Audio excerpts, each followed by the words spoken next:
Hello friends. Lok Sabha चुनाव 2024 की video series में आपका बहुत बहुत स्वागत है। आज हम लोग टेंडर वोट निविदत मत के बारे में डिस्कशन करेंगे। तो यदि कोई मतदाता हमारे बूथ पर आता है और उसका वोट पहले से पड़ गया है तो उस कंडीशन में हमको क्या करना है उसके बारे में डिस्कशन करेंगे। आइए वीडियो के स्टार्ट करते हैं। तो देखिए, कोई भी मतदाता जो आता है और उसका वोट पहले से पड़ गया होता है तो उस कंडीशन में हमको हर बूथ पर लगभग 20 बैलेट पेपर आरओ द्वारा दिए जाते हैं। यहां पर कुछ इंपॉर्टेंट पॉइंट हैं। आरओ द्वारा 20 बैलेट पेपर हमको दिए जाएंगे जिनकी सहायता से हम ऐसे लोगों का मत करवाएंगे। रिटर्निंग ऑफिसर प्रत्येक मतदान केंद्र को 20 अतिरिक्त मतपत्र जरूरत पड़ने पर उपयोग के लिए उपलब्ध कराएगा। निविदत मत पर ठीक वैसा ही होगा जैसा कि मतदान मशीन के बैलेट यूनिट के उपयोग किए गए मतपत्र हैं। बैलेट यूनिट में आपके जो पोस्टर एक लगा होगा जिसके सामने बटन दबाया जाता है उसी प्रकार का होगा जिस प्रकार का वहां पे लिखा आपको दिया जाएगा। तो 20 क्वांटिटी में आपको ये मिलेगा। तो 20 क्वांटिटी में मिलने के बाद अब इसको क्या करना है, आपको निविदत मतपत्र निर्वाचक को देने से पहले, अगर कोई ऐसा वोटर आ जाता है, कोई वोटर आया और उसने P1 को अपनी आइडेंटिटी दी, लेकिन P1 ने देखा कि उस निर्वाचक नामावली में उसका नाम पहले से ही कटा हुआ है, तो ऐसी कंडीशन में हमको बैलेट पेपर इशू करके वोट कराना है। अब जब बैलेट पेपर उसको दिया जाएगा तो उसके पीछे देखिए क्या लिखना है हमको, निविदत मतपत्र, और पीठासीन उसके पीछे साइन करेगा। पीछे का हिस्सा जो होता है वो पूरा सादा होता है, तो उसके पीछे पीठासीन अधिकारी साइन करेगा अपने और निविदत मतपत्र हाथ से लिख देगा अगर छपा नहीं है तो। और उसके पीछे एक मुहर होती है जो जिसके ऊपर बूथ अपॉन लोकसभा क्षेत्र या विधानसभा क्षेत्र होता है, वो मुहर लगा देगा।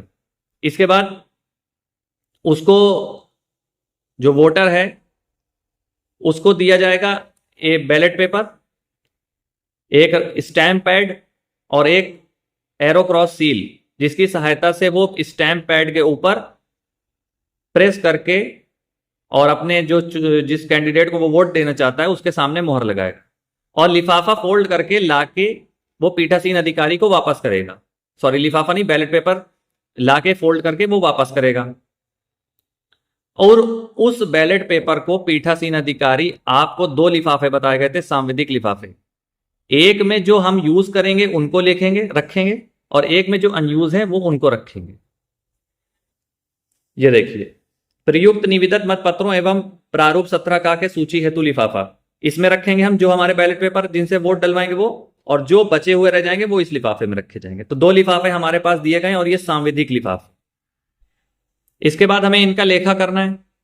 लेखा करने के लिए प्रारूप 17C के भाग 1 की बिंदु 9 में निम्न शीर्षकों के अंतर्गत सभी मतपत्रों का सटीक लेखा जोखा रखना होगा। कुल प्राप्त, कुल जारी किए गए, कुल अप्रयुक्त। ये अभी हम चेक कर लेंगे जाके कैसे करना है आगे, ठीक है। इसके बाद आप ये देखिए इंपॉर्टेंट पॉइंट है, प्रारूप 17B में इन निर्वाचकों का पूरा रिकॉर्ड रखेंगे जिन्हें निविदत मतपत्र जारी किए गए हैं। इनका रिकॉर्ड 17A रजिस्टर में नहीं रखना है, इनके लिए अलग से एक प्रारूप दिया गया है जो 17B है। अगर 17A में आप इनका रिकॉर्ड रखेंगे तो इनको आपको मशीन से वोट कराना पड़ेगा, लेकिन आप इनको बैलेट पेपर से वोट करा रहे हैं, तो जब बैलेट पेपर से करा रहे हैं तो इनको आप ईवीएम से वोटिंग नहीं करा सकते। इनकी ये साफ इंस्ट्रक्शन है। इनके लिए 2 चीजें, एक तो ये ईवीएम से वोट नहीं करेंगे, दूसरा 17A में इनकी कोई एंट्री नहीं होगी। ये बैलेट पेपर से वोट करेंगे और इनका जो एंट्री होगी वो 17B में होगी। इसके बाद देखिए, निविदत पत्र देते समय उसे स्याही लगी हुई arrow cross mark, rubber seal, stamp भी दी जाएगी जिससे वो वोट डालेगा। जब वो एरो क्रॉस सील में अपना कैंडिडेट सेलेक्ट करने के बाद लिफाफा फोल्ड करेगा तो इसके बाद मतदाता निविदत मतपत्र को इस तरह से मोड़ेगा कि उसके द्वारा बनाया गया एरो क्रॉस सील मार्क ना फैले और ना मतदान कक्ष के बाहर आने के पश्चात उसको सौंप देगा। उसको किसको दब देगा? प्रिसाइडिंग ऑफिसर को।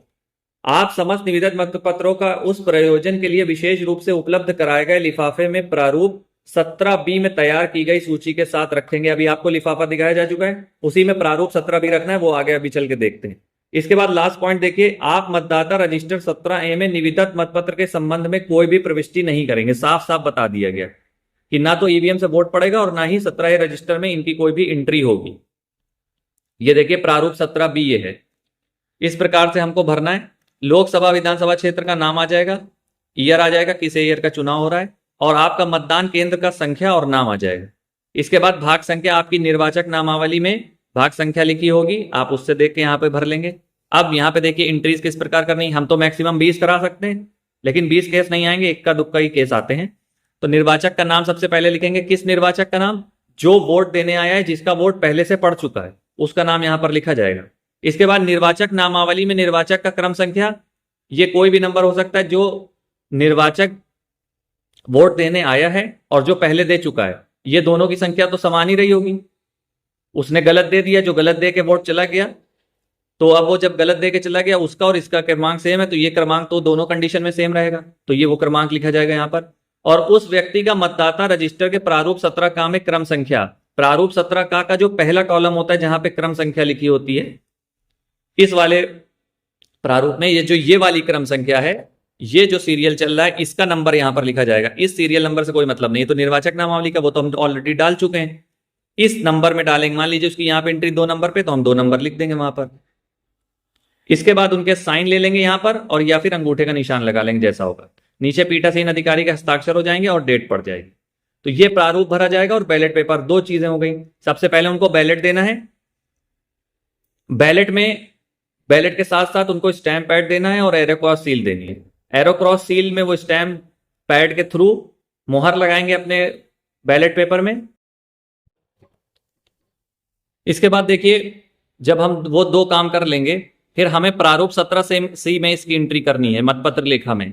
ये पॉइंट नंबर 9 देखिए 17C का, यहां पर देखिए साफ साफ लिखा हुआ है कुल कितने प्राप्त।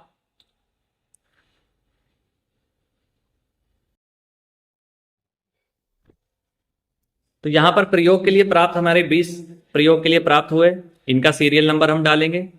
फिर निर्वाचकों को जितने जारी किए गए, 1 या 2, उनके बारे में हम यहां जानकारी देंगे। और इसके बाद जितने बचे, उनके बारे में हम यहां पे जानकारी देंगे।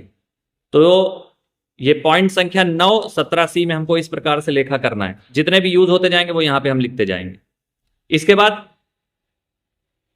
एक ये पीठासीन अधिकारी की 13 बिंदु की रिपोर्ट, जिसमें आप देख सकते हैं कि पॉइंट संख्या ये जो 8 लिखा हुआ है, इसमें देखिए, अगर कोई भी निविदा मतपत्र नहीं हुआ तो कोई बात नहीं है, अगर होता है तो उसकी संख्या यहां पर लिखी जाएगी। इसी प्रकार से आगे आने वाली देखिए एक और सूचना है पीठासीन अधिकारी की, जिसका पॉइंट नंबर 3 है। ये 16 बिंदु की रिपोर्ट है, इसमें देखिए यहां पर हमको संख्या भरनी पड़ेगी। फिर ये हमारी 21 बिंदु की रिपोर्ट है, इसका पॉइंट नंबर 5, यहां पर हमको निवेदन मतपत्र की संख्या भरनी है।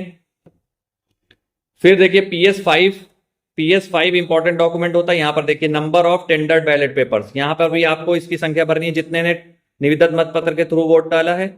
और फिर आता है पीठासीन की डायरी। पीठासीन की डायरी का पॉइंट नंबर 16 आप देखेंगे, तो पॉइंट नंबर 16 में आपको यहां पर संख्या भरनी पड़ेगी जितने भी आप लोगों ने टेंडर के वोट के थ्रू वोटिंग करवाई। लास्ट में वीडियो को समराइज करते हैं। तो सबसे पहले हमको क्या करना है, जब वोटर आएगा उसकी जांच करेंगे, अगर वो उसका वोट पहले से पड़ चुका है तो उसको बैलेट पेपर इशू किया जाएगा। बैलेट पेपर के साथ उसको एरो क्रॉस सील और स्टैंप पैड दिया जाएगा। जब वो वोटर बैलेट पे अपना स्टैंप लगा देगा और वो फोल्ड करके पीठासीन अधिकारी को देगा, पीठासीन अधिकारी उसको एक लिफाफा जो बताया गया सांविधिक लिफाफा उसमें रखेगा और उसका लेखा 17B में करेगा। ना तो इसको ईवीएम से इसका वोट ईवीएम के थ्रू नहीं होगा और ना ही इसका लेखा फॉर्म प्रारूप 17A में मतलब मतदाता रजिस्टर में भी नहीं होगा। इसके बाद इसको एंट्री करने के लिए इसकी एंट्रियां कहां कहां पर होगी, पीठासीन अधिकारी में पॉइंट नंबर 16 पे, मतपत्र लेखा में पॉइंट नंबर 9 पे, 21 बिंदु की रिपोर्ट में पॉइंट संख्या 5 पे, 16 बिंदु की रिपोर्ट में पॉइंट संख्या 8 पे और 13 बिंदु की रिपोर्ट में भी पॉइंट संख्या शायद 8 था या इसमें 3 था, तो इन पॉइंट पे होगा। और PS5 के पॉइंट संख्या 4 पे। इतनी जगह पर आपका इसका लेखा करना है। लगभग 7-6 प्रपत्रों में तो यहां पे लेखा करना है और 17 भी एक अलग से प्रपत्र बनेगा। तो इस प्रकार से टेंडर्ड वोट या बैलेट पेपर से के थ्रू जो वोट हमको निवेदन मतपत्र के थ्रू वोटिंग करानी है उसका ये पूरा प्रोसेस है। तो आशा करते हैं इस वीडियो से आपको सहायता प्राप्त होगी। धन्यवाद।